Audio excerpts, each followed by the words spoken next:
thanks for coming back on. That's a lovely jumper. You're just back. Was it Belfast? No, Donegal you were in. Yeah, family house up on the northwest coast of Donegal, up in Ballyliffin. If you know that, then you really do know that area. But near Mallinhead, just around the corner from Mallinhead. Is that in the Gaeltacht or no? Sorry, say that again. Do they speak Irish there, or is it English? Yeah, a bit of a mix. Okay. No, my dad had all his summers growing up as a kid up there. And then we did the same when we were growing up, and now me and my wife went over for a week just to get over there with the dogs, chill out there for just under 10 days. Yeah, it was nice. We got really lucky with the weather. It's beautiful parts of the world. Beautiful beaches. Not a lot of people know about it there as well, which is, I guess, quite a good thing. Yeah, like places like that, like Donegal, Kerry, like they're nice. Oh, they're just so far away. it's just so like it's like right, we're going to drive like. Well, we did. We had 7 hours up to Kenren, if I'm pronouncing that correctly, up in Scotland, and then across on the boat to Belfast, and then 2 hours from Belfast up to Donegal. Yeah. I know, like complaining about distances in Ireland is funny when people from like Texas or whatever listen that they're like it takes us like 15 hours to drive state to another state. We had that yesterday in the car, bitching about 3 hours left of the journey. Yeah. The country. Are you able to switch off then when you go? Like, is that a holiday? Like, I was doing a bit of both. I took my second screen. I took everything I was working with. We're quite busy up until very end of the year, so no rest for the wicked. But no, I mean it's nice doing a call or working, and then you're looking out on the beach and take the dogs out on the beach for an hour and then come back. I mean, there's worse places. It's not like I'm stuck inside. It's really, really nice. So it's good. Bit relaxing, bit of working. How many hours a day do you work, do you think? Have you got it down to like I start at 9 and finish at 5, or does it sprawl? Nah, it doesn't work like that. Oh God, my wife kills me for it. Some days I'm quite an early riser, so I'll be up at sort of sometimes 5:30, 6 o'clock. And actually, that's sometimes when I do my best stuff. Yeah. And then I'll try and train during the day at some point. I used to train first thing in the morning, but I don't really fancy doing that anymore, especially in the winter when it's freezing cold in the garage. So I'll try and get some training in, and then crack on. But if my mind's going at sort of 7, 8, 9 o'clock, then I'll carry on and do stuff. It's really flexible. But then there's some days where if I've got to do something, or speaking of dogs, like one of my dogs is constantly at the vets at the moment. So if I've got to go and do stuff like that, then it's flexible. There'll be days when I'm doing stuff like that. I've got a good team now behind me as well. It's not little old me on my kitchen table anymore, which is nice. So really flexible. Definitely, it's certainly not a 9 to 5, but I wouldn't want it to be a 9 to 5. Did you go to university? Yeah, I went to Durham University and did business finance. Okay, it's what we fuck all. what was the plan? Like, what was the goal when you were? You know what? I didn't fucking have one. I knew like numbers and finance was always sort of the stronger skills, I guess, in school growing up. Was it just like conveyor belts where you were like, right, you're finishing school now, what are you going to do next? You're like, college, I guess. Yeah, 100%. Get your A levels, get your GCSEs, and get your A levels, get your A levels, get to university, get a good degree at university to get a job somewhere. It was conveyor belts, exactly the right way to describe it. But yeah, sort of numbers, that sort of stuff was more my forte. How long was the course? Like 3 years? Yeah, that was 3 years. 3 years. Years. What did you do after that? I worked for my dad. I came out of it not really knowing what I wanted to do either, which was useful. I had a degree and I didn't know how to use it. Worked for my dad for in a couple of businesses that he was doing. And then actually my brother started one of those internships that I ended up doing with KPMG, but he did with Deloitte. And I sort of thought, actually, that's not a bad idea. And it was actually audit and accounting, and it was as boring as it sounds. But like fundamental knowledge of understanding like how the finances, the sort of number crunching side of stuff work, it's extremely helpful right now in terms of doing the recent finance raise, so financial modeling, how a balance sheet works, how profit and loss, cash flow, all that stuff. I take it for granted because that's sort of second nature to me, but for a lot of people struggle with that side of stuff. And fundamentally a commercial business has to make money at the end of the day, and you have to prove to investors that it's going to make money, or de-risk the opportunity for them. They think, right, okay, this is a good chance of this giving me a good return on my money. So boring, but extremely useful. Yeah, fell into accounting basically with KPMG. What did your parents do when you were growing up? Was your dad like, you said he had a couple of businesses, was he like a wheeler dealer type, or was he like an entrepreneur? So my dad was a co-founder of Oracle in Europe. Oh, wow. Yeah, so he was tech. He was really super smart guy. And yeah, he did that. And then when he left Oracle, he did lots of different things. They're all in tech, but I mean, loads of voice technology. There was some transport stuff that he did, big data type stuff that he was doing. God, loads of different stuff. Anyway, When was this? Throughout my whole childhood, literally from. So he was like at the kind of inception of all that stuff then. Yeah, really early days, sort of before internet, going into phone boxes and trying to build business. I don't know how they did it. I genuinely don't know how. I've asked them about it. It's like, how the fuck you build a business when you can't get onto Slack, or you can't get an email, or you can't pick up your mobile phone? You can't just pick up your phone. But even so many people that you're talking to about this stuff would be like, what the fuck are you talking about? Like, Yeah, it's such a really early stuff. Yeah. I worked for the European Space Agency, there's stuff like that. So I was fortunate in the sense of, and then my mum, she did different jobs, secretarial type stuff, and then she also helped out at the Sixth Form College and schools and stuff that I went to. But she followed you around. I've got a job in your school. She was there first, and I followed. And then I did the classic thing of going up to mum and mum, can I have some money for the get some lunch? And what was like? So your brother, did he stick with accounting then? No, he actually he didn't continue with it. He what's the quickest way to describe it? Warren Buffett is his idol. So value in investing, and he's very, very good at it. And he works for a fund that's based in Amersham. Okay. But he went and moved he lived in Shanghai for, I'm going to get this wrong, but over 10 years at least. And that was what he's very much like my dad in terms of sort of physics, maths, numbers, that sort of Rain Man sort of stuff. It doesn't sound like the apple of you fell too far from the tree either, in fairness. Like I'm not that level. I'm a little bit of a blend.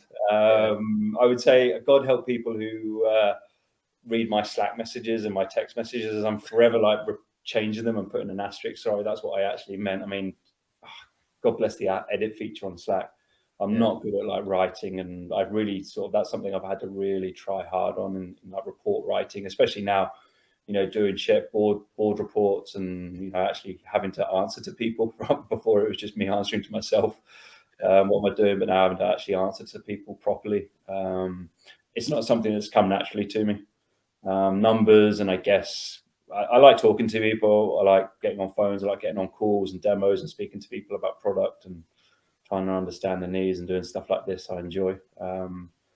Halfway house between, I guess, my dad and my mum. I'm sitting more in the middle. Yeah. So like when you were growing up then, was your dad's would it have been similar to the way you are now, where it's like he might have thought of an idea at 7 o'clock in the evening and be like, oh, I'll see you later, I'm going down to the phone box to ring the States or whatever? He was, I mean, he nature of that, a lot of that stuff was in the States, what he was working with when I was growing up, sorry. So he would often be, calls in the evening, just because of the time difference, like I do with HWPO now, or if I'm talking to them on Slack, I'm answering stuff, later on in the day here, but it's sort of the normal working hours for them over there. So yeah, but I guess I was going to remind me sort of what I was going to say before I lost my train of thought. It helped now in terms of I didn't grow up in a household that was 9 to 5, that type of sort of job. That was sort of alien to me. I've never been brought up around that in terms of that side of stuff. So it was very fluid. Much more like what I do now. Yeah, even more so. He would spend a lot of time in the States as well. In Seattle is where he was for a long time. And like, do your family know what you do now, or like even your friends say like outside of sport? Because like I'm trying to think. It'd be like No. but it'd be like say if like put it on level terms, it'd be like I'm imagining explaining it to your dad. You'd be like, right, I'm basically working with the Bill Gates of the sport. No, I mean, yeah, my dad does. He was an early investor in what I did, thankfully. Supported me very early on, which I'm incredibly grateful for. And realistically, I wouldn't have been able to get it off the ground without that support from family and my brothers as well. And he gets it. Now, does he get the finer details of what the features in the system are doing? No. Does he want to? No. Does he fundamentally know what the business is and what we're trying to do in terms of like a SaaS model, monthly subscriptions, transaction fees, and things like that? Yeah, of course. Does my mum have a clue what I'm doing? I'm not so sure. I think I've got my eldest brother to thank for that. I think he's tried to sit down and explain what I was doing, that I wasn't just like sitting at my kitchen table messing around each day. I was trying to build a business. I think maybe my mum thought that at one point, that I was fucking dicking around doing something. I think all mums think that though. That's a point. But yeah, it did. It helped when a certain Mr. Fraser came on board, and then I was like, right, look at this guy on Google. That's the guy who's. He comes up on the first page. He does, yeah. He fills the first page, yeah. I spoke to you, so I wrote an article for Barbell Spin on Fitr, and I obviously spoke to you for that. And there was some interesting things I thought that came up. So the idea for Fitr came about. So you were a runner, and you were gearing up to do the Great North Run. Is that right? I wouldn't call myself a runner, but thank you. Yeah. I don't think I've ever been called that. Someone who runs like me calls everyone a runner. It's like I did the High Rocks 2 weeks ago in London. Certainly not a runner. I was running through Treacle at the end. That was tough. But anyway, I did the Great North Run. I can't remember what year it was. I had to look through my pictures. Did you? I don't know if you have it to hand in terms of what year I said it was. Anyway, did the Great North Run. 2013 or 14 or something, I think. 14 rings a bell. Did that. And I wasn't in great shape. I was a classic sort of t-shirt workout, going to the gym. So I hadn't even touched CrossFit. Was it just like Lobo gym you're doing? Yeah. And why do the Great North Run? What spawned that?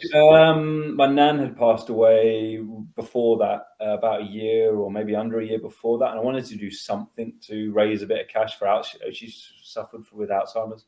Yeah. So I wanted to do something to raise money, and I thought, I lived in Newcastle. Sorry, I should say I lived in Newcastle at that time. I lived in Newcastle for about 10 years. Loved it up there. And yeah, it was just like a natural fit, right? It's one of those things you've got to tick off and do. If you live up there, you've got to do the Great North Run. So I did it.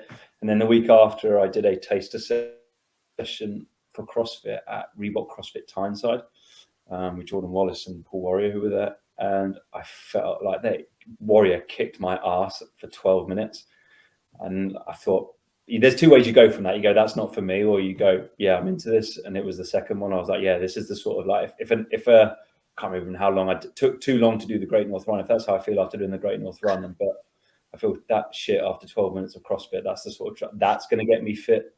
And it was just classic sort of, did my, what was it? The on-ramp, did my on-ramp the next week, got that booked straight in, wanted to do that. Didn't have a clue of what I was doing, like Googling what AMRAP, what WOD, what all these, like whatever everyone does, I guess, when they start CrossFit. I had no idea what's a snatch, what's a clean and press, or everything. I mean, I was sort of right at level 1 or below, and then went to like 2 days a week, 3 days a week, quickly, like 4 days a week. 6 a.m. class without fail, because it was the same group of people. It's all the classic stories of CrossFit. Didn't want to miss it because all the same people were there every day, and it was really, really, really good crack. And then 4 days, 5 days extra programming, and that sort of went from there. I've had Paul Warrior on. He's good. He's a philosophical guy, but he's kind of a character. He's approachably philosophical is how I describe him. Where and I love talking to someone who just says like, no, you're a fucking idiot. Like, you know, it just says like, no, that's just wrong. Who doesn't like agree just for the sake of agreeing? Like, he's not No, afraid to say I've got a lot of time for Paul. He helped us out at the start as well in terms of, you know, ideas and shaping stuff. And he actually came up with the original name. It wasn't Fitr originally; it was Cult Fitness. CVLT Fitness is what we were, and then for different reasons, we had to do a bit of a reboot in terms of ideas and the code and everything. And we sort of, it was a fresh start to do change the name as well. But yeah, he came up with the original name as well. So then you're doing your. It's funny that you go one or two ways with CrossFit. Where I think the second way, the way that you went, is you go home and you complain about it constantly, and the person that you complain about is like, "So you're never going back?" Oh no, I'm going tomorrow. It's like, I'll go every day for the rest of my life. No, I was a proper CrossFit wanker. Yeah, you're Like like, there was a lady who worked opposite me at, I wasn't at KPMG then. I'd moved to a company called UNW in the Northeast, which was another accountancy firm. Anyway, the lady opposite me, she was into CrossFit and had been doing CrossFit for a while.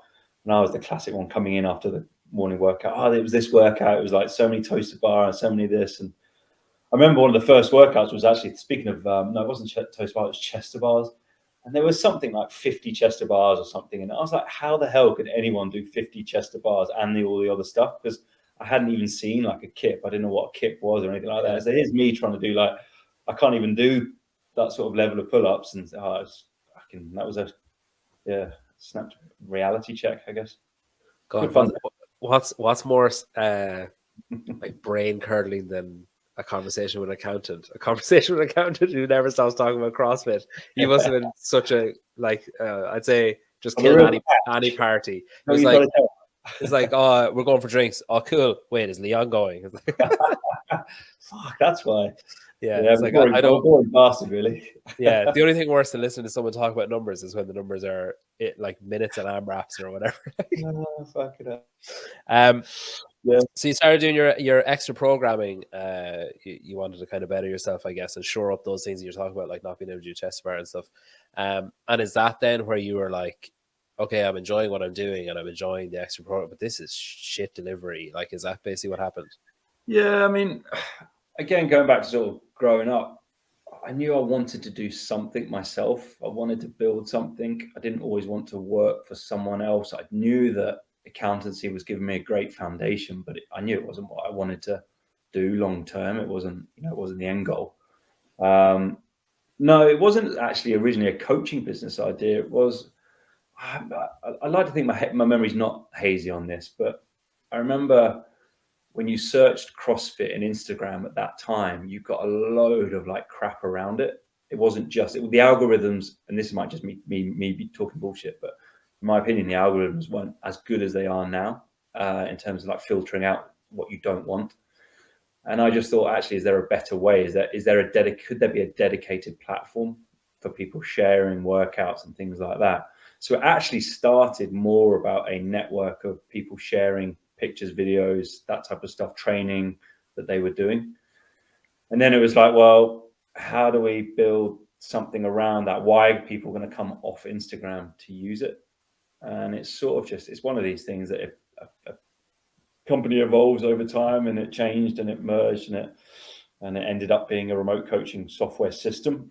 Would I still like to do some network stuff and sharing and that more of that down the line? 100%. Even the underlying structure of the system was that it's a network structure. So, for example, if you're a client on the system, you can use the same client account to buy programming from different coaches without having to have a different account. Which I won't name some of our competitors, but some of them are built like that. We're more rigid in terms of if I'm attached to Coach A, I can't be attached to Coach B. Whereas we're more of a network. And yes, that's for programming, but also with the longer term idea of I get my mobility through it, or I get my nutrition through it from this coach, and I get my training from this coach, and I get physio from this coach, and all those guys can talk to each other and see each sort of thing. So this, some of that original sort of concept of networking and sharing is still there. It's just I had to find a way of building a commercial entity around it. There's only so many of these like Twitters and stuff that can get so big that advertising pays their bills. It doesn't really work like that in generally. Yeah. Um, Sorry, I just rambled on there for a second. no, I like it. If you want, you can name your competitors, and I'll dub it over. I'll do like like a really deep voice of like shit, and every time you say a competitor's name, I'll just like bleep it with that. What? How do you feel? How do you feel about? Because obviously it's like because it's I suppose it's a newish kind of area, and I guess because of COVID and stuff, it's really blown up of people doing online stuff and online offerings, and I mean that's all that was really available for a while. But like I remember when I first started doing CrossFit and became aware, I guess I wasn't really paying that much attention until I went to the games in 2019 as a spectator, and I saw, like a sugar wad activation, Mhm. and what was it?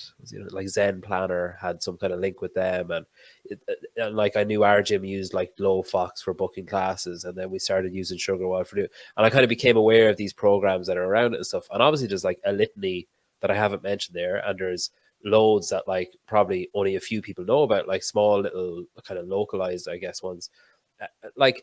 Do you subscribe to those things yourself to find out like, right, what are they doing, or like is it because like you talk to coaches and they're like, oh, I don't care what anyone else is doing because I know what I'm doing is X, Y, or Z, and it doesn't bother me what other people are doing. I don't look, or like even you mentioned Fraser, you're on, he just did his own thing. He just was like, why, what do I need to do to get better, and I'm just going to focus on doing that. It doesn't bother me. I'm not going to show other people what I'm doing, and I'm not going to look at what other people show me that they're doing because it's probably bullshit. Like, is it like that with this kind of idea or this kind of work? No, I mean we've seen people looking at our stuff. No, people, everyone looks at all this stuff. You'd be lying if you said you didn't keep an eye on what the competition was doing. Look at the phone manufacturers all copying each other. With like Samsung and Apple constantly doing similar stuff. But no, you've got to. The risk of only looking at what other people are doing is that you end up going, oh shit, they're doing that, so we've got to do that, or they're doing that, and we don't do that, so let's put that bolt onto our software so that we can do that as well. There is stuff that other guys on the market do that we don't do, and there is stuff that we do on the market that they don't do, and there is stuff that we both do. But yeah, no, I mean, I'd be lying, and every competitor who would say that no, they don't look at anyone else's stuff would be lying as well if they didn't. And we've seen people look at our stuff, take it as a compliment. Yeah. People think we're doing some stuff right. I remember once the gym that I used to go to, someone came in from a different gym and it was like they were spying. So like they came in, they did a class, and they went away, and then the other gym started doing like really similar style classes like a week later, and it was just I just always found that hilarious. The notion of like I can just imagine the conversations in the other gym be like, right, here's what you're going to do, right? You're going to go. Nobody will realize what you're doing, like, because you work here, and it'll be so unobvious. Like, they'll never suspect a thing.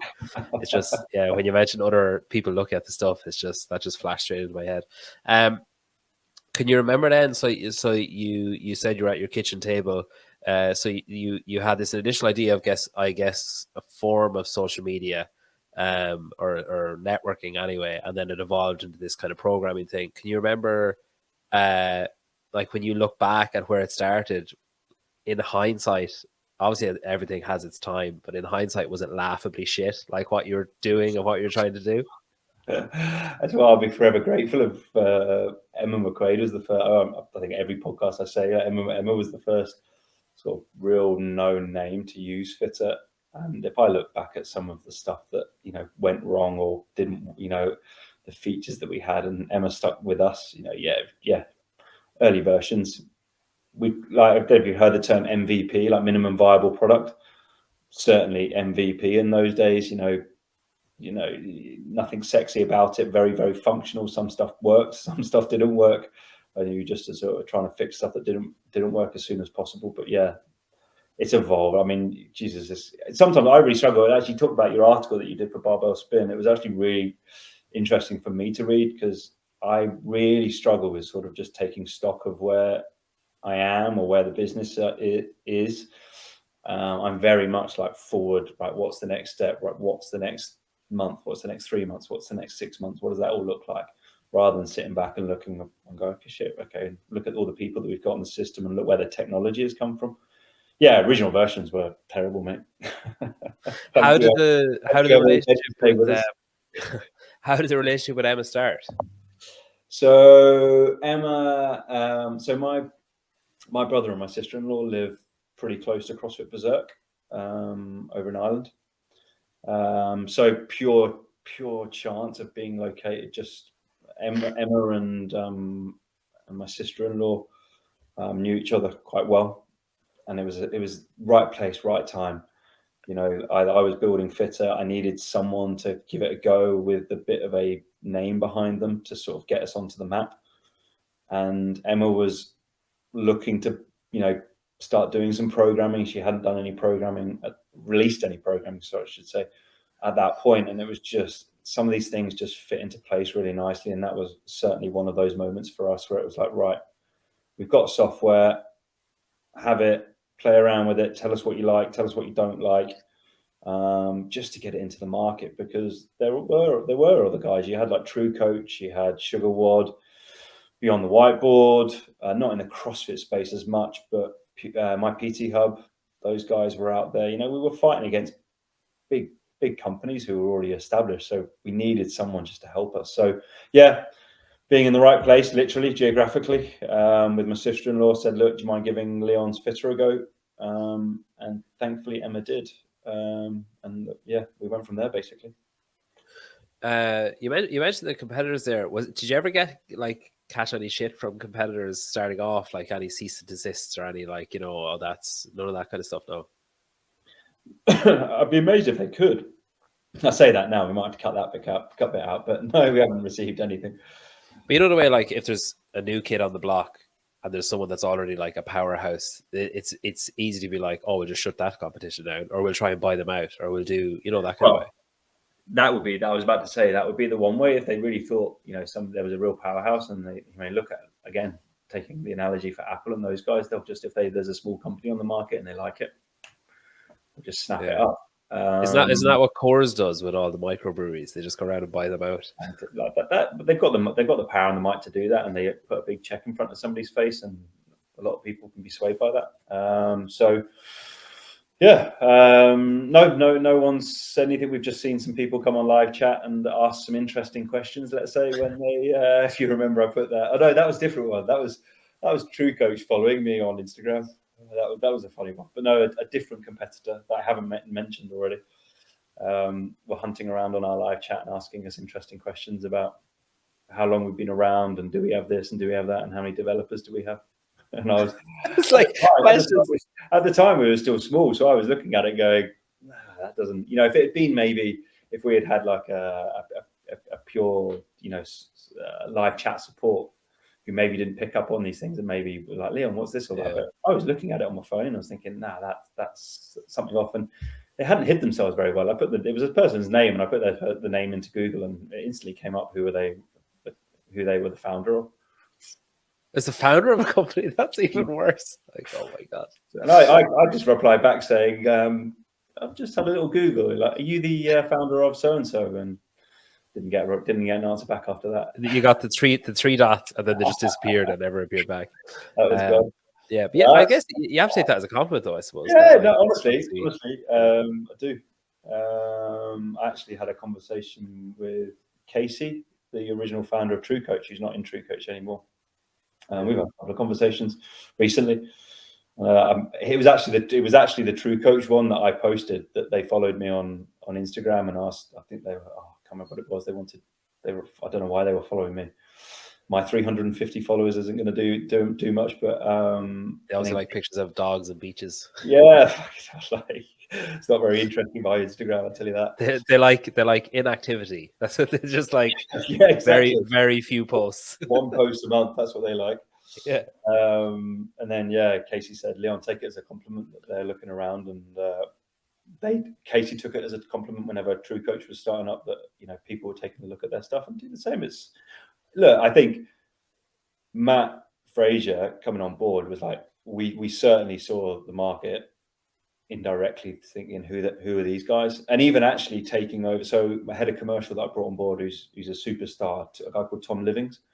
He was the head of commercial. It might be the terminology slightly different, but for my PT Hub, he was there right at the start with my PT Hub, the original team, and then came on board March, April. It was pretty much the same time as we launched HWPO. And in the office at my PT Hub, they were like, who's Fitr? Like, what is this Fitr? So we saw that, and then we saw it with HWPO. People going like, who's this Fitr? Like, what do they do? We sort of snuck up on the market a little bit, and then released Matt's HWPO training app.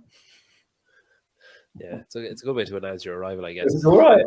It wasn't too bad. I mean, we had some. We were, I guess, that was more in the States. So we had up until that point, obviously Emma, and then as you know, friend of the show Steve came on board, and then quite heavily, obviously, came on board in terms of being part of the team as well.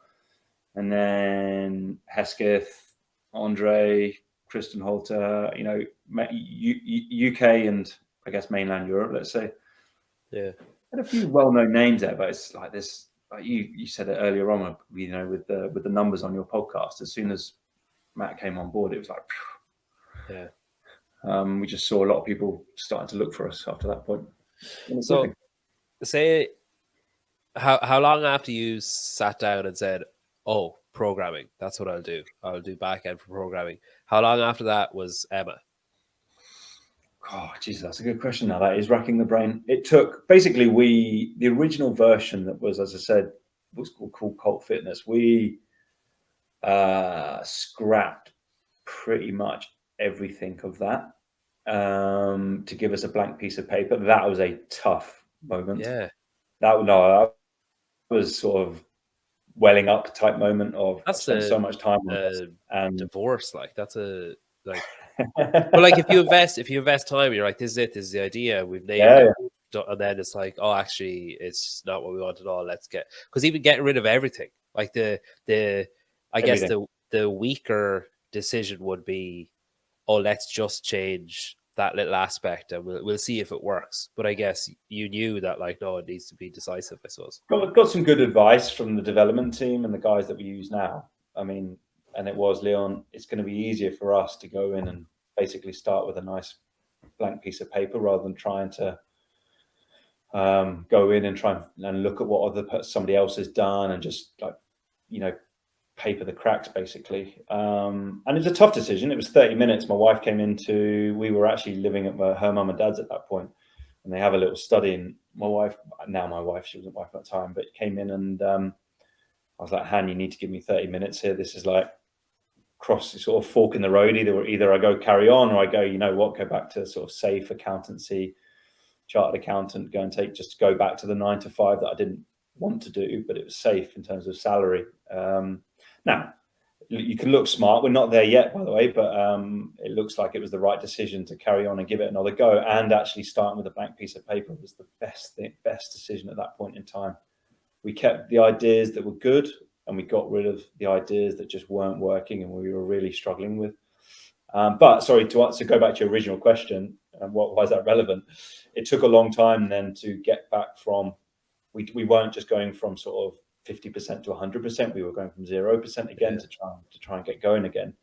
I don't know the exact time, but it took us a good 12 months at least to have something that was tangible.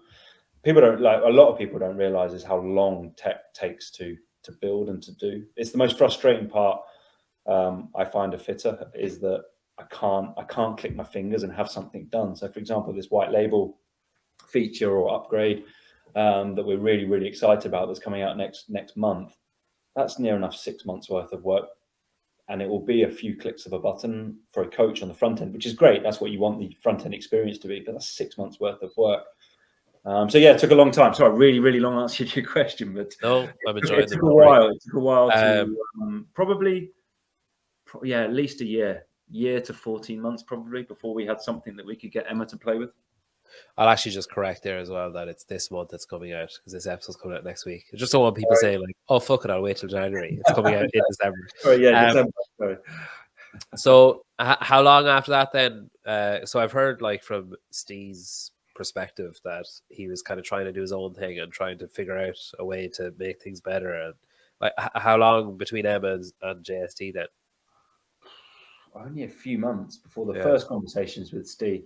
I mean, that's why we've got in the office now that we've got a small office in London, we've got, excuse me, 3 pictures and then our big logo on one of the walls, and it's Emma, Steve, and then Matt on the wall, and then our logo, because they're, in my head, they're the 3 big steps. So Emma was so important, not just for getting somebody using the system who really knew, sort of like from a professional athlete point of view, but Steve saw Emma post a screenshot of her account on her socials on Instagram. And then Steve dropped in the Fitr Instagram. At that point, I was doing everything, and I was on Instagram doing Instagram badly. I was trying to build the product. I was doing literally everything. Yeah, just got on the call with Steve and basically said, "How can we help? Can see you've been looking at Fitr." And yeah, he had his original system, and I think he couldn't get it going fast enough. There just is a difference between having a couple of people working on a project and we had a full team, end-to-end team, from like designers to testers to to 3 or 4 developers at that point. We've got a bigger team now, and it just couldn't go as fast as he wanted it to, and so I just went up to see him, and helped me massively because I'm not a coach. So I'm well out of my lane when I'm trying to do a lot of the coaching type features, because I'm not a coach and I've never been a coach and never will be a coach. Whereas Steve had that day-to-day knowledge instantly. So a few months that he came on board, and then we sat down, agreed how we were going to do it, and he was going to come across to Fitr. And then he basically took a look at the system and said, right, to really hit the market, you need A, B, C, D, and E for features, excuse me. And we got those built before the end of 19, and then we properly went for it at the end of 19, start of 2020, and then COVID hit. And it like, is it fair to say that COVID was like a absolute massive boost? Helped. Genuinely felt really strange at the time when I was having fun, because we never stopped.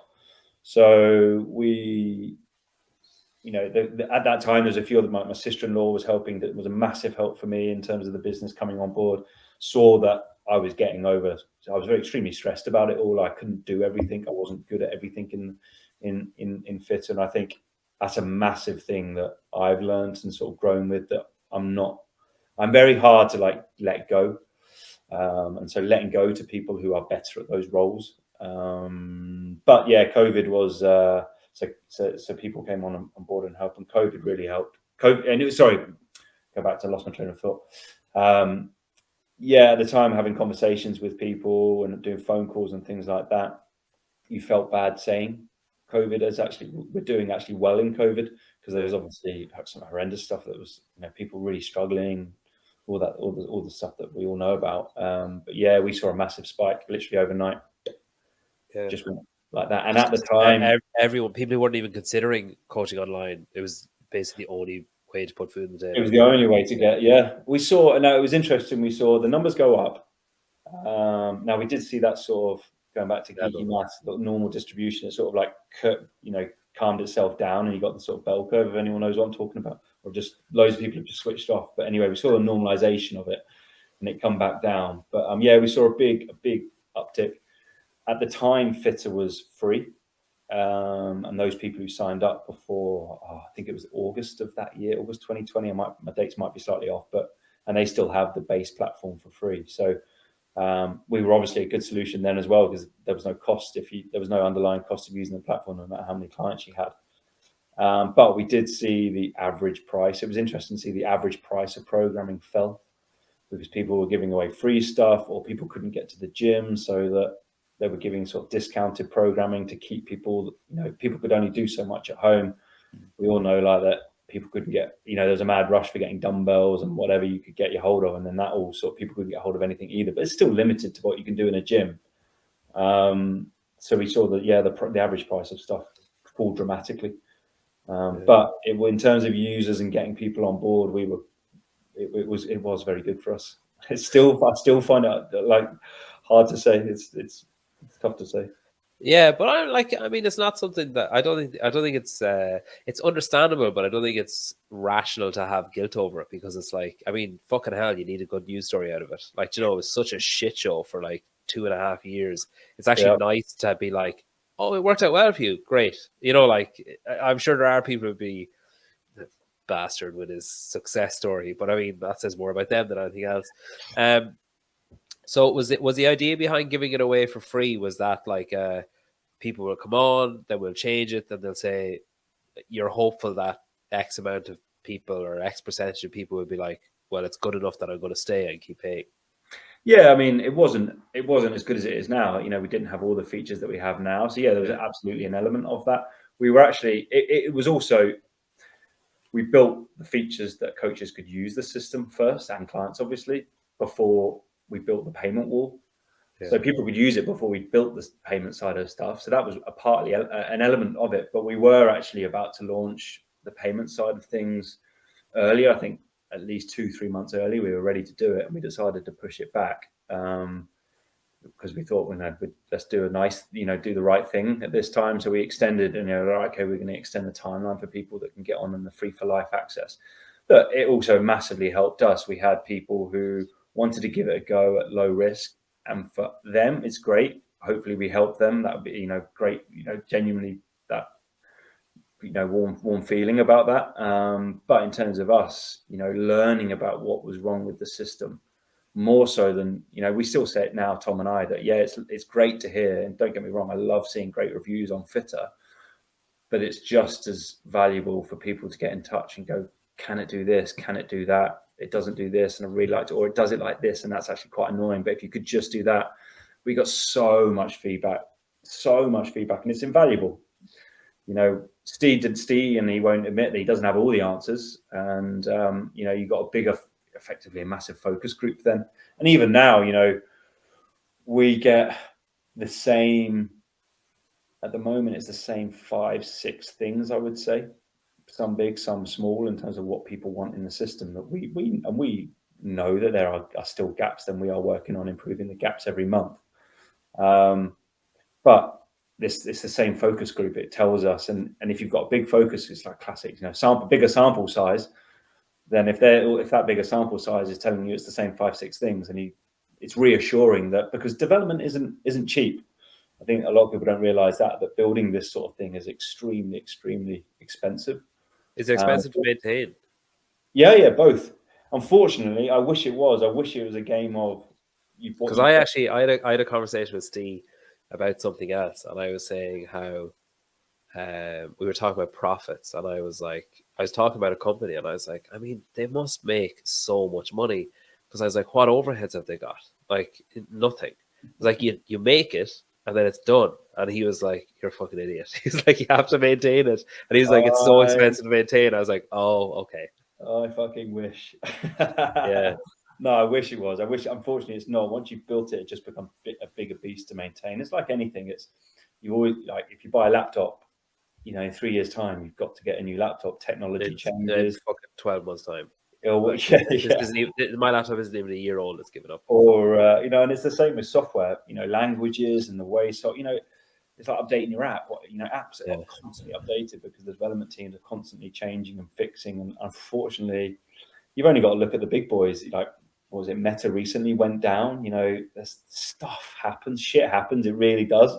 So the bigger you get, the more you got to maintain, but you got to continue to build more stuff on top. So no, it's extreme, and developers are extremely well-paid people. Yeah, they're very smart people, but they're very well paid as well. So rightfully so. You don't want to piss them off, Leon. They're deserving. No. Yeah, they're worth every penny. But they're like, I'm gonna put a bug in the next system because he's slagging us off. So when Steve came on, so did he like invest in or become a partner, or what happened there after that? Those initial conversations. We let's say we came to an agreement in terms of he owns a little bit of the Fitr company. Yeah. Okay.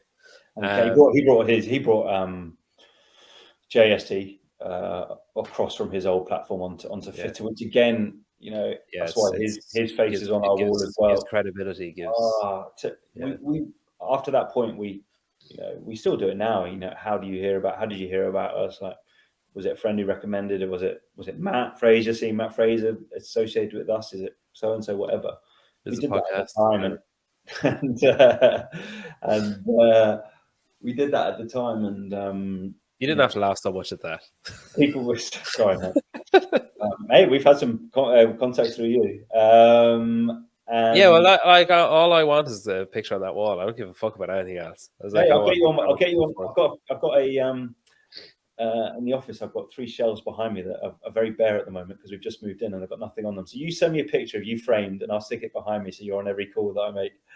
Sorry, the 3 of them are hung on a wall and I could be on a shelf. Fucking hell, there's no pleasing you. So All there right, really isn't. I'll take Matt down, and you can Yeah, go what you up. need to do is just take the 3 of them down and just put up 3 of me. Just like a prison, like one side facing, one front, one the other side. Yeah. You perfect. pay for my development work, and I'll put you. I'll plaster you on my wall. Sorry, there's something wrong with the call. You dropped there. I didn't hear what you said. I just heard I'll put you up on my wall. Didn't hear anything else there. So the HWPO then. Well, I guess I can't before remember then. what your original question was there. I just started rambling again. Sorry. I Tom just hates me for that, by the way. all I wanted was the picture on the wall. Don't worry about anything else. So you have Steve. Sorry, he gave out to me for calling him Steve before. You have Steve and JST, and obviously that. So Emma and then JST. That gives you credibility. It gives you kudos. Gives you notoriety. It makes people kind of perk up and think like, well, geez, JST have been around a while. He's been around a while. He's been to the games. Phil obviously knows Steve from back in the kind of OG CrossFit space or whatever. So prepared then, I guess that's a natural evolution. Yeah. The next one, yep. And then beyond that, like, is there, so is it like a snowball effect? Is it like, like prepared or in that kind of, what would you call it? Like that kind of Nordic region. And then so are like, Kristen's up there and, like Andre is up there. Is it that kind of thing? Is it all online? Is it all happening that way? Or is it like, is there an element there of when that stuff is happening, you're like, oh, fuck, like it's really actually taking off here. Like this, I was not expecting this. Yeah, I think that goes back to me saying that I don't look back. If I sit here now and, as I say, reading your article, it was really poignant for me. Yeah, it was cool. At the time, I didn't think like that. I didn't look back and go, wow, this is starting to kick off. It was like, right, okay, who next? Who next? Who next? What next? Why isn't this working? I need this to work.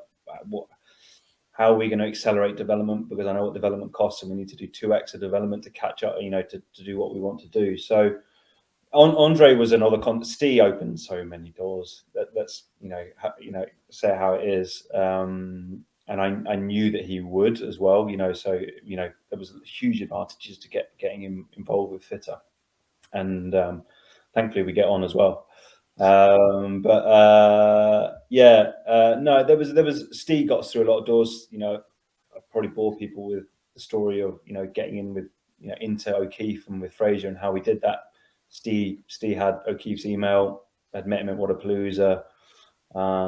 Steve's all right. He's done all right actually, Steve. But no, there is an element of it rolls in it, and Fitr won't be a beast because of introducing everyone directly. It doesn't work like that. We're a SaaS business. We're a SaaS volume business. We need people to discover us via ads.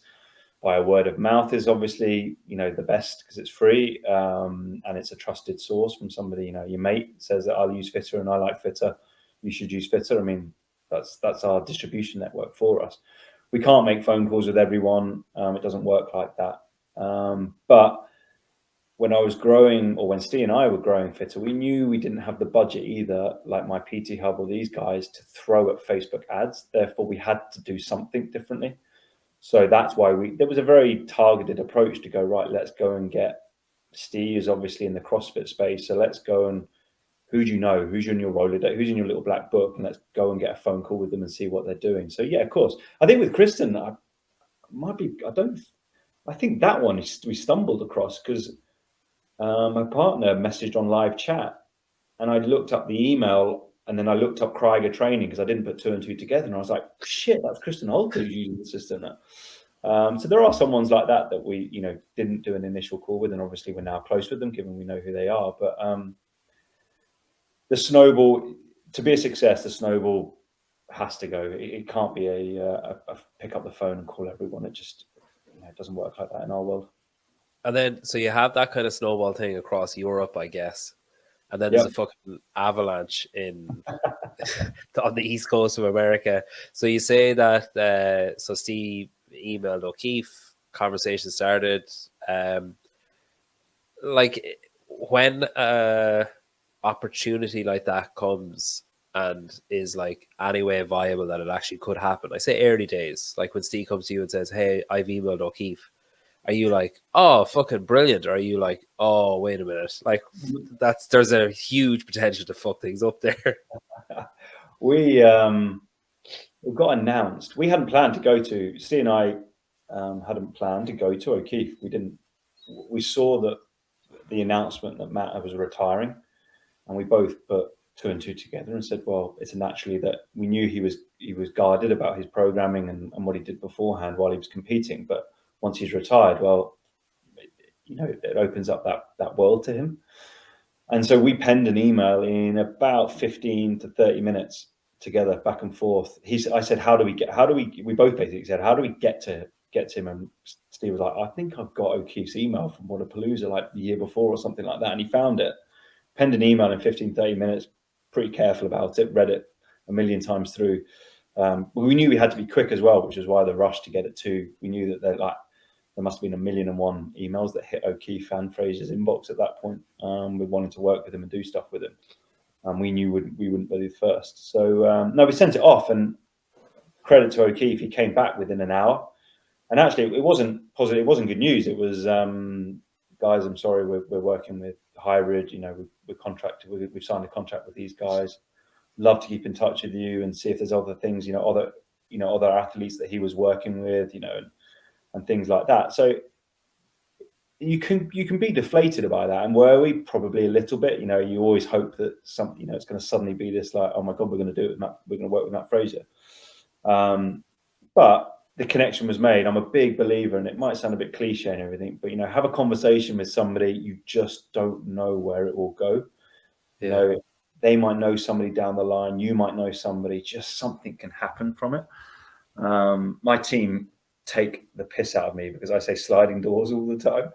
They're like, it's like Leon Bingo when he's on podcasts or he's on talking to somebody or on the phone or something about Fitr and the sort of how it grew. Now, if they're listening to this, they'll take the piss out of me as well when I get into the office. But it's those moments you just don't know what's going to happen, and those things that that's certainly one where we fired off an email. And we stayed close with O'Keefe. We hadn't met. We hadn't talked to Matt at that time. And then towards the end of the year, it must have been towards the end of the year, and we just sort of had another phone call, and they were sort of considering what they were going to go and do.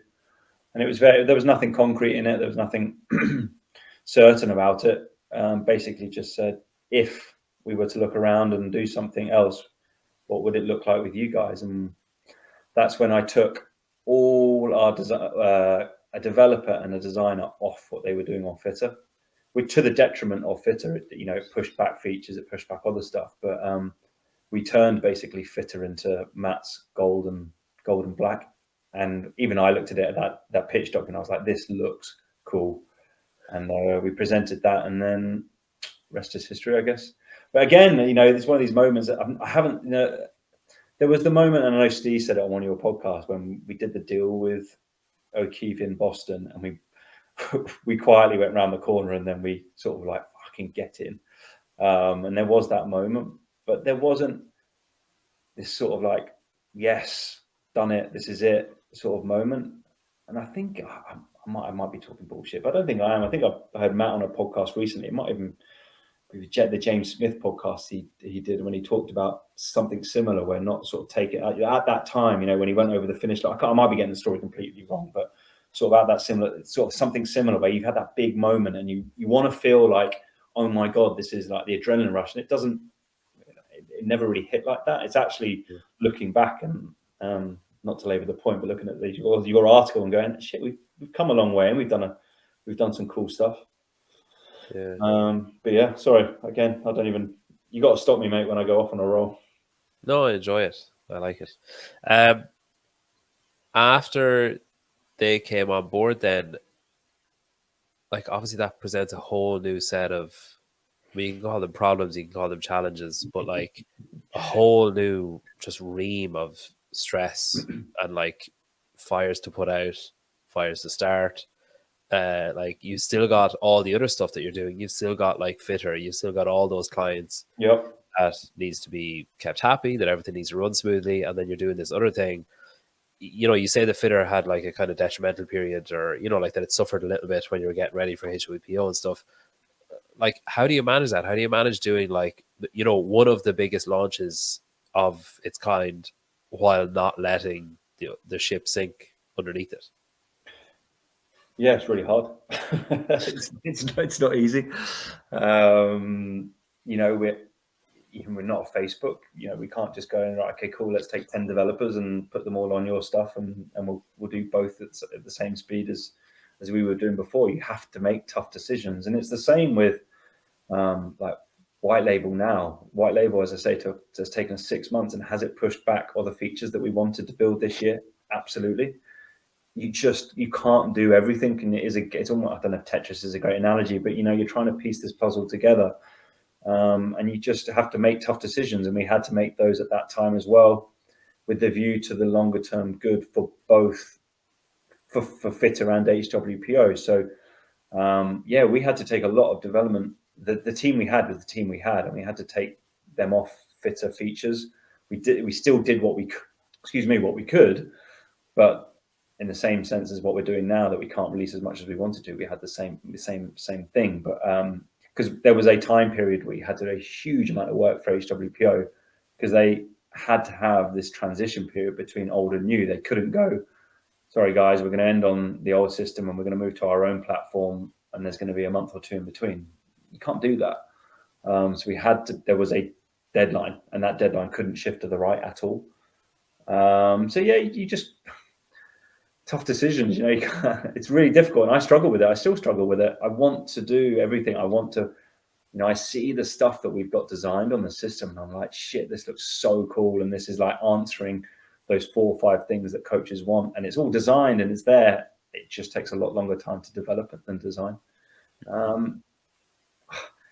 Fake it until you make it, Peter. You know, you got to make a decision, and I've made plenty of wrong decisions. I've made some good decisions. Hopefully in the end the balance is towards that you've made a good number of decisions rather than bad number of decisions. And then after HWPO, so Underdogs came on board, like the program, Victus, basically like any of the, apart from maybe 2 or 3, any of the top maybe 10 most successful training programs or houses at the games or in the sport are on Fitr now. So is obviously that brings in income, it brings in eyes, it brings all that kind of stuff. But is it a problem that Fitr Face is trying to say to, say, me who has 5 clients, I would pay the same to Fitr as like a coach who has, you know, like a larger business, we'll say, as in like just me. But then you're missing. Are you missing out on those people because they're like, oh no, that's not for me. That's for the massive training house. That's for the huge like businesses, not just like me with people. It's certainly been a that's one issue. The other issue is, and I know we're on a topical podcast now for it, but there is a big bad world outside of CrossFit as well.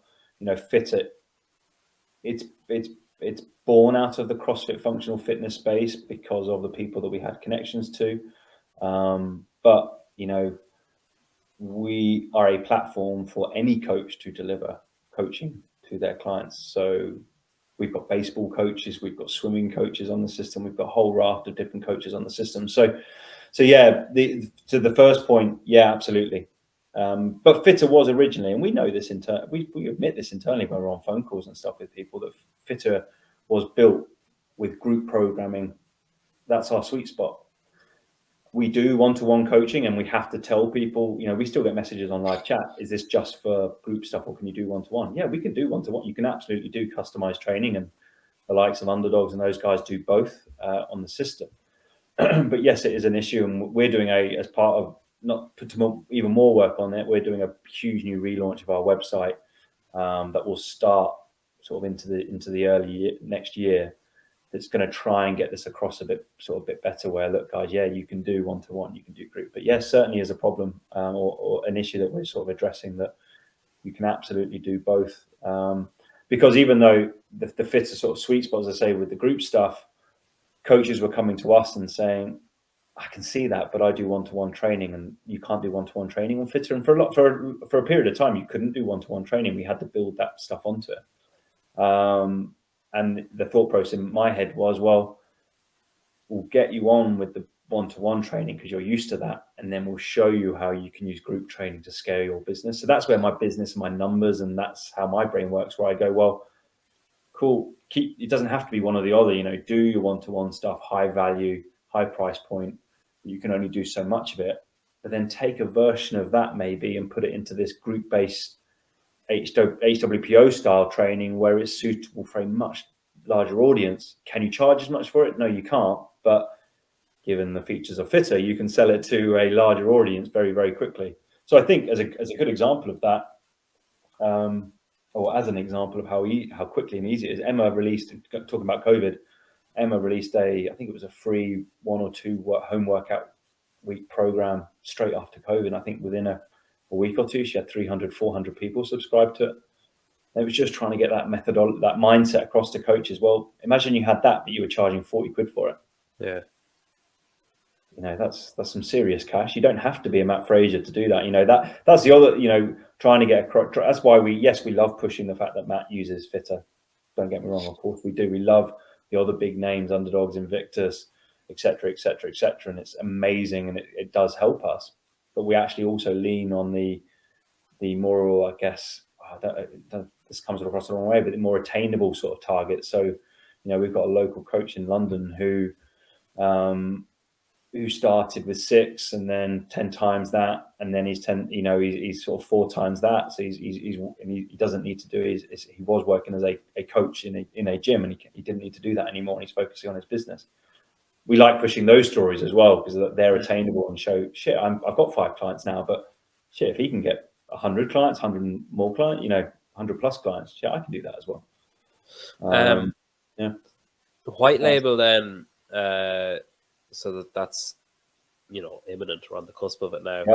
It was actually very funny. So I saw you, disgustingly saw you on another podcast. No, I saw you on another podcast, and there was a clip. So they shared a clip, and you shared the clip, and I watched it. And now I'm a fucking idiot, but I watched it.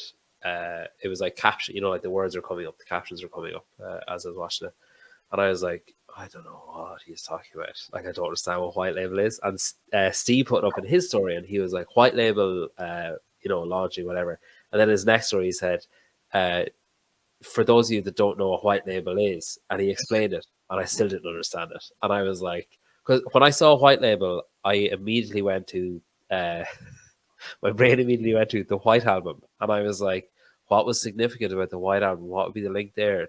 Was that a watershed moment? Yeah, you showed some tangent there. Fuck it up. I was like, was that like, did they change their style or something? And is he saying, is this a roundabout way? Yeah, I was like, is this a roundabout way of saying they're pivoting? So I messaged C back, and I was like, explain it to me like I'm a 3-year-old. And he was like, you can change the colors, you can put your logo on it. And I was like, gotcha. As in, it's a clean sheet, it's white, it's like it's blank. And I was like, I've got it, I'm with you. So obviously you say that this has been on the cards for a while, and like it's, I've been on a couple of calls about it, and I've talked to C about it, I've talked to you about it, and I'm not invested in the company, or I'm not, as in like financially, I'm emotionally invested, I suppose, because I like you guys, but I'm excited about this because like it's such a good idea, and it's so, like, one of the things, probably the thing I love the most about, like, it's why I started the podcast. So the thing I love the most about it is community, about the sport and about the methodology and stuff, is the community. And then I was like, well, I'll start doing this, and then, oh shit, I'm actually building my own community, and this is exciting or whatever. And I love seeing like my logo on a t-shirt, or someone wearing a t-shirt, or these coffee mugs or whatever. I still have a few left if anyone wants to buy one. And I love that. And then I was like, when I heard about this, I was like, my God, it's fucking genius, because what are you lacking if you're an online client?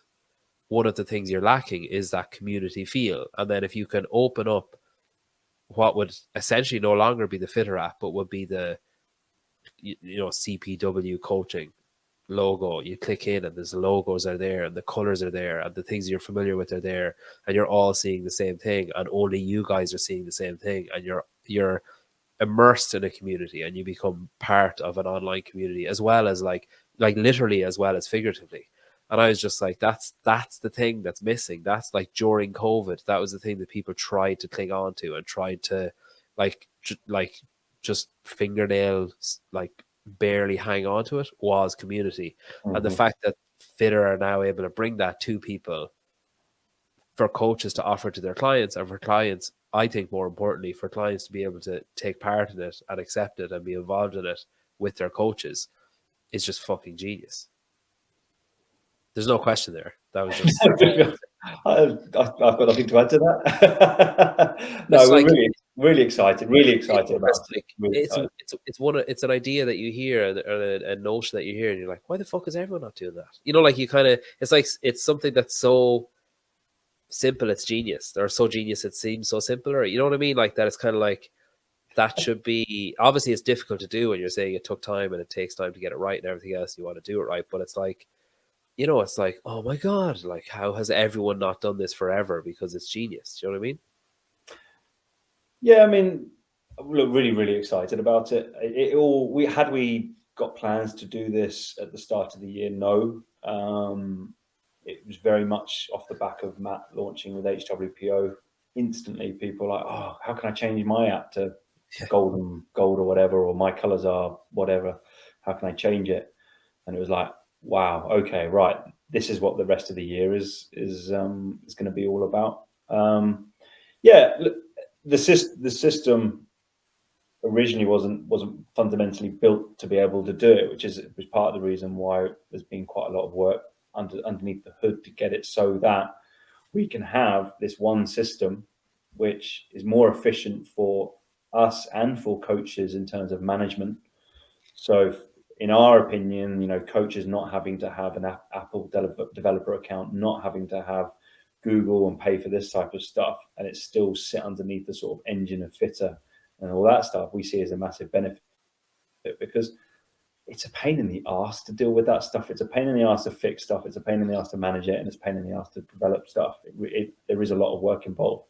So if we can take all of that and give coaches 95% of what they would get if they owned their own app, then the 10% that you don't get is not worth the difference, believe me, in terms of what the cost of doing an HWPO is compared to what the white label offering is. And yeah, we had to do a huge amount of work. People who are on the system who are listening to this will probably have noticed that the client app has had an uplift in terms of design and different things and that's all part of this white label, so that when a coach presses, I want my color to this primary color, this secondary color, I want my system text, text on the thing to look like this, it automatically feeds. There is no delay. It's just like bang. We don't have to send it to Apple Review. We don't have to send it to Google. It's as soon as now my clients open up the app, bang, the colors are there, and they can swap the logos out and put we'll suggest automatically the coach's logo. So let's say it was yours. Bang, I open the app. Hey, do you want to swap out our logo for the logo of the coach that you're attached to? Yeah, cool. We're not hiding for that. We want people to do that. We want to, the way we were talking about it in the summer when when it was all sort of coming out that we were going to do this, was we almost want to be that Apple store behind the scenes. When you go onto the App Store, you see different products from different providers, and they have the ability to showcase themselves. It's part of the reason we did the design that we have now for the front of the calendar screen for the client, where a coach can put a picture rather than it's our neutral coloring for a program and how that sits on the calendar. We want to be like that. We want to sit by. We're happy if we're just a little powered by in the bottom right hand corner, and everything else is sort of the coach's branding. So don't get me wrong, I absolutely agree with you in terms of what you're saying. It is also important for coaches, with the branding and selling themselves and appearing. These businesses are coaches with 1, 2, 3, 4 clients. They need to feel they have their own brand and they're selling their own brand, and so that you talk about different colors on. you're engaging with some Yeah, that's the key thing. Like you talk about those, that guy in London that went from 6 to 60 to exactly, yeah. whatever 60 multiplied by 4 is, I don't know, 240. Yes. But like you talk about that, but like the way that you get there faster is like, you mentioned earlier on how Steve saw Emma's screenshot on her story. Like if someone sees someone's screenshot with colors, logo, a specific text, and they see that more and more, it's engageable, it's shareable, it's it's that community factor. Like it's brilliant. It's competitive out there. We're both good and bad for that. The barrier to entry for and that's the same for the other guys in the coaching business. The barrier to entry for a coach to set up and sell online programming is zero. Yeah.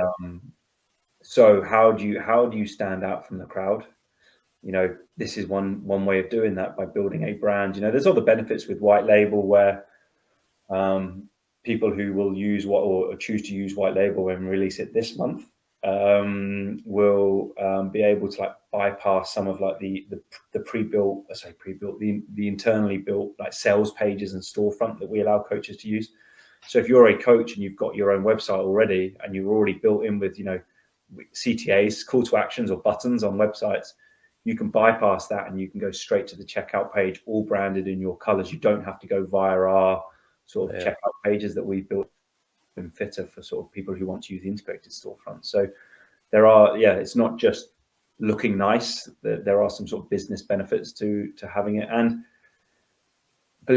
trust me, if people don't really want to build their own app if they can avoid it. I really we've had conversations with people where we've said, look, this is what we do, and they've turned around and gone, I'm going to go build my own thing, and they come back. Most of them have come back. Most of them have, like a couple of successfully gone and done their thing, but it is so expensive, so time consuming, and it is a pain. And ask Matt O'Keefe next time you're speaking to him. It's a lot more work than I think even he thought taking it on. There's a lot of stuff that happens, and if we can, as I say, offer something that's super affordable, really flexible, a couple of presses, a few buttons on the screen to sort of totally bring the sort of the app and the web platform and the app to life, then it's a no-brainer in our opinion. But then I'm biased. Yeah. Well, I'm probably biased as well because I like you, but I just think it's it's genius. Well, listen, thank you for coming on. Good luck with the launch. Good luck with everything. I've no doubt it'll be a roaring success. I'll send my framed photo for your. I'll send a. Do you know what I'll do? I'll send a framed photo for your shelf, but it'll be like A1 size. It'll be like it's going up like 7 foot by. So how big is your shelf? No, I'm joking. But listen, thanks for coming on. Thanks for your consistent support of the podcast. I'm looking forward to seeing you in meeting you finally in person in Miami. It'll be great. Imagine you were in Donegal last week and we're going to go to Florida to meet. It's ridiculous. Nice pictures of both, but I tell you what, the climate's a bit different.